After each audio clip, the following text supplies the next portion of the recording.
বিকাশৰ 12 দিনত অসমৰ বিভিন্ন জিলালৈ যাওঁতে মোক বহুত ল'ৰা ছোৱালীয়ে প্ৰশ্ন কৰিছে যে পুলিচৰ ফিজিকেল ফিটনেছ আমি পাছ কৰিলো, এতিয়া লিখিত পৰীক্ষা কেতিয়া হ'ব?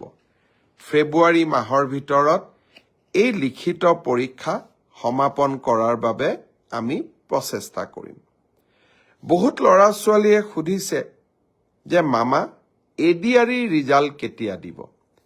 এডিআৰই ৰিজাল্টটো আমি তৃতীয় আৰু চতুৰ্থ বৰ্গৰ আটাইকেইটা পৰীক্ষাৰ ৰিজাল্ট আমি ফেব্ৰুৱাৰী মাহৰ শেষৰ ফালে বা মাৰ্চ মাহৰ প্ৰথম সপ্তাহতে দিবৰ বাবে আমি চেষ্টা কৰিম।